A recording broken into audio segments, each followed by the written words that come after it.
These times are interesting. We got a lot of projects going on the campus, but because of this global pandemic, we have interesting circumstances. Beautiful days, whether it's rainy or windy or clear, we're in it. We're doing things. We have our hands on projects. We can see the progress we make each day. We have directions we're heading. They're complementary with each other. And our office includes flyovers by bald eagles, beautiful full moons on cloudless nights around a campfire,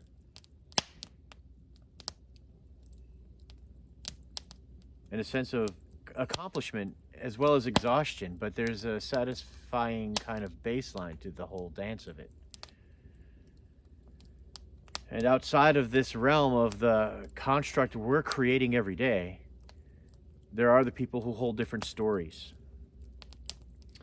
There's one thing we all have in common, though, and that's that we are in a shared experience of a broken routine. On some level, the routine is different for all of us, and that shakes things up. It stirs the pot.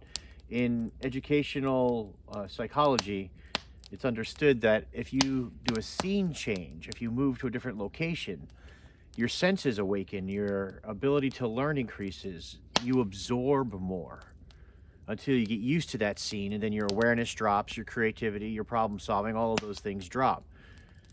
So the first 15 and the last 15 minutes of any environment is your most aware time. Well, this is a new and uncertain and very dynamic environment, isn't it? We don't know what's coming down the pike physically with the virus, financially with the economy as it's going or not, and socially with tensions that may rise or ebb based on supply and demand, transportation, electricity, internet, all of those things that help provide waypoints for our past modern experience up to this pandemic. So what I would say is recognize that that's a thing, that your routine is broken. So any anxiety, any uncertainty, any fear, angst is a direct result of that uncertainty that comes up when your routine is broken, your loss of waypoints.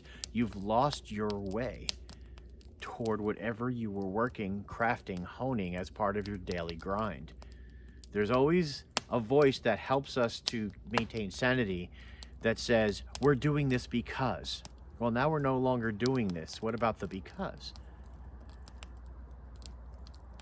If you would like, refer to the past fire talks where we get into details about developing new waypoints, developing new routines and cycles, and a process based on benchmarks of accomplishment and waypoints that guide you towards improving your condition, even if it means acknowledging that there are some secondary effects to your routine being broken, and then using that as an opportunity to increase your learning curve, to increase your bounty, to increase your connection to the folks in your neighborhood toward those goals.